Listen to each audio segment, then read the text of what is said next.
Okay, hello all. In this video here that I'm making, I'm going to show you how I change the interior light inside my Skoda Octavia Mk2 or Mark II facelift. It's the year 2011 model. It's the rear interior light. There's two interior lights. There's the front one and there's the rear one. They're both virtually the same, well, they're both identical. And there are a map light on each side, and there's a sort of centre light as well. So there's three lights in that assembly, as you'll see. It's the centre one that I'm replacing. So first of all, I'll show you the model of car visually.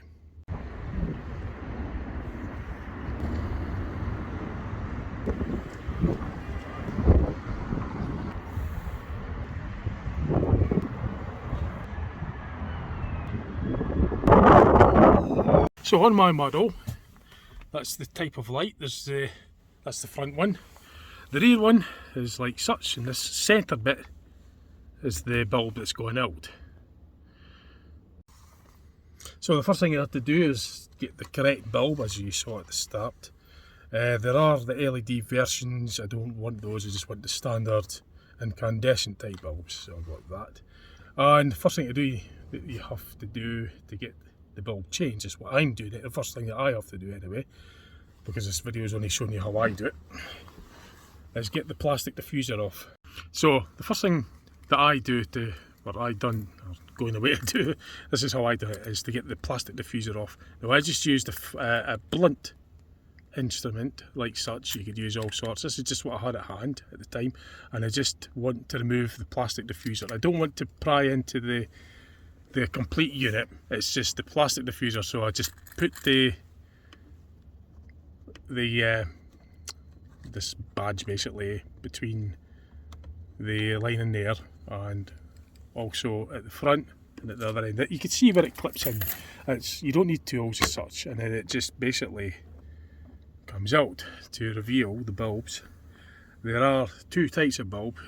A closer look at this, by the way, the fitments, as you could tell, are pretty much push fit. There isn't tools, it's just a pry it open.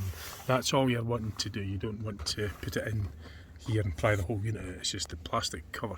There are the two types of bulbs, as you know. There's the smaller one, which it's not needing replaced, but I don't want to touch it or upset it, because once you touch the glass on it, it leaves a residue. And then just only going to concentrate on removing the one that's blown, which is this centre one. The other type, you could probably just make out in the video all the time. I don't want to go and upset and end up mucking around with it, and because we take the bulb, put it back in, it starts just messing around with it. I don't want to do that. They're working for now, and it's just this one here. It's the one in question that's needing to concern myself to replace. So it's 12 volt, obviously. Well, 12 volts is the car circuits, and it's 10 watts, and it's this type of bulb. The other ones are a different type altogether. It's like they push fit into there. I think they're actually only 5 watts, I think. You would just go into the shop. In my instance, I went to the Halfords store and got the bulbs out of there. But you would just get the right bulb, and you can see how it fits. So as I say, the front will be pretty much identical. Well, it is identical, just facing the other way, that's all. So the bulb's layout and switch layout will be identical. So it'll be the same procedure for the front. So it's just a simple case of double checking to make sure it is actually the right bulb, and they look very similar to me. I mean, that's what it had on the shop. You could see where it's blown, by the way. But the shop, well, on the computer in the shop, it came up with this.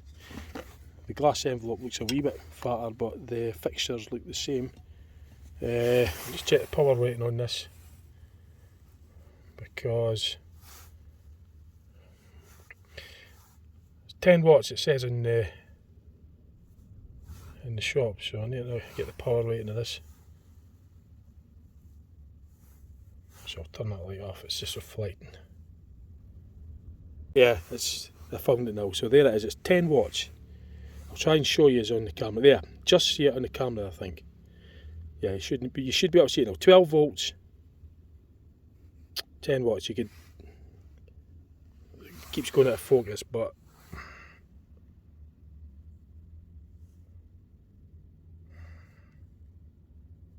I try to get this to focus to show you the all bulb wattage.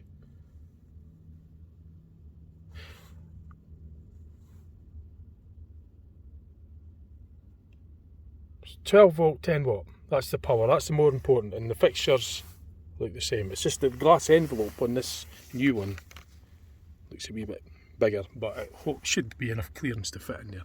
The power and the fixture is the same. So well, that's the new one. Now I don't like to hold the glass envelope because the glass gets extremely hot when it's in use, and any residue, sweat or substances off your fingers, off your skin goes onto the glass. It kind of darkens it, it stains the glass due to the high temperatures, and that will impair with the light output. So it just basically self-explanatory. It fits in the contacts like such. The contact close-up view of them is, you can see how they fix in. These ends will just basically go and pry into there, and it will just be a push fit. It's hard to film it at the same time and do it because I'm holding the camera and the bulb and try to do it at the same time, but I'm not going to. I'll just show you that once it's fitted in, basically. So that's the bulb. It's correctly located. You can see how the connectors, it's got to go in there. It's just spring loaded, it's just flex, and the bulb just fits in like that. It's that easy. It really isn't anything into it. Just trying to get to zoom in, focus into you. Keeps going out of focus, unfortunately, but there isn't a lot to see. But I'm just, you can see how it makes contact. That's all. It has to be on right. It's got to be on properly. And that's just dirt, by the way. That's just some sort of stuff coming from the ceiling. It's just, and the same on the other side as well. It's got to be in right. And it's a good element, a good bulb, so it should just work. So I'm just going to be able to find out now. So all good to go. They're all working. It's a manual. That's the lights off. That's just that operates when you're. So you've got the two settings, by the way, on here. Well, you've got your. That's it off completely. When you put it in that setting there, it only operates when the door's open. I had the door open in minutes, so it's just on the timer. That's the manual setting, and that is the lights switched off altogether. But there is a time delay, so once it dims out, so that's it off on the front. So when I move that switch on there, it's got the little symbol of the door must be still open then. Yeah, it is. So it'll go off after a few seconds. So you've got your three settings. That's your manual. So when you're sitting there inside and you want to put your light on, you can just, that puts on these three lights. That's it. The lighting system off altogether. You could operate the independent map reading lights as well in this model, and it's the same for the front. As you can see, when it's in the centre setting, the door's open, the back door's open, the front light comes on because I've got that set on the door setting, as you could tell. That's what's illuminating. So the switch is to the far right. That only operates on the door. This is off totally, so that'll fizzle out through time because there's a delay, about 30 seconds or something, and then they go out. Now, as for getting the plastic bit back on, it's fairly straightforward. Just give it a wee, because it's been on for like years, it's just give it a wee blow, just blow out any dirt that's in there, because that'll just come out, and then it just fits on like such, really. You can see how it fits in where the plastic lugs meet with the rest of the assembly. You could see that. So it just pushes in, and it's that simple, and it just comes out in exactly the same manner. What I done to get it out, as I said earlier, is I just put this there to remove the plastic bit, and the plastic bit comes out, but I'm not going to. It does actually just come out, just like, well, there you go, I've done it, I've took it off. I don't like doing this too often because eventually it just wears out the plastic if you do it too often. But it's that simple. You can see 4 fixtures, like hooks into there at the back, and the 2 lugs at the centre will just mate up with them, And it just, that's it really. That's it. It's that simple.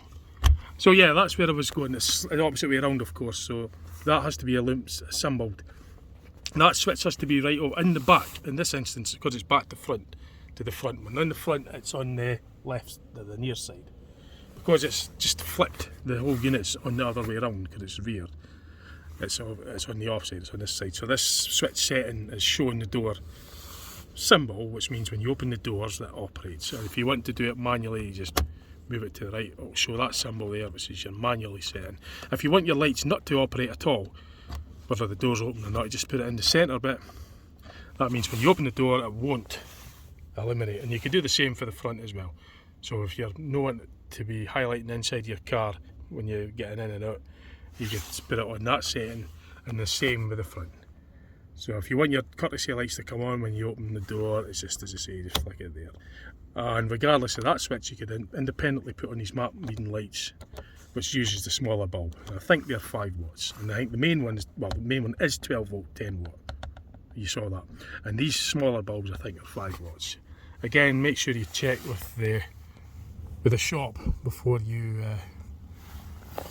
I think it is 5. I haven't needed to replace them yet. I'm not going to mess around with them. They're not needing to come out. When I do a bulb change, I can do a video on them. So this bulb's been out for a while. I just thought I'd do that video the day and get it changed just for the sake of it. And it only cost about, at the time of filming, it was about £3, about three quid or something. It was just a bulb because I got something else as well, so it worked out about £3 for this. It wasn't that dear, relatively speaking. That's Halfords own brand. So that's it. It's really just to show you that, and a wee bit about the switch settings as well. I'm not sure what that, quite sure what that is for. Maybe something to do with the, not, there might be a buzzer, I don't know what that vent's for. Is it maybe something to do with the alarm system? I don't know. Maybe to do with the remote. I'd have to look into that again. In fact, I'll see if I could research into what that vent is. So I spent about 20 minutes looking online, had a look through my handbook. I just can't seem to find anything that's consistent that will tell me what these vents are. This is in the front, by the way, these vents. So if anybody knows, let me know. I'm guessing it's maybe microphones for Bluetooth for hands-free or something, or it might have something to do with, because the alarm system, or it might be something to do with the heat, because you've got like adjustable automatic functions for the temperature inside. Could be that, I don't know if it's behind you. This is on this cluster here. There's vents there. There's the vents there. It's bugging me now because I don't know what they are. I don't seem to see anything behind them. I'm not taking it the whole assembly either. I'll just have to do my research. I'm not going to start upsetting things and moving units to find out just what they are. I could just check in the comments and let me know if you know. But anyway, that's it. That was really it. It was just to show you that how to change a bulb, interior bulb in the car. It was out for ages and ages and ages, probably about a year or two. I just never got around to changing it, and I thought, right, come on, I'm going to do it this afternoon, Saturday afternoon. So that's it done. Hope that helps somebody, and see what else I'll put up on my channel. Okay, thanks for watching. Bye for now.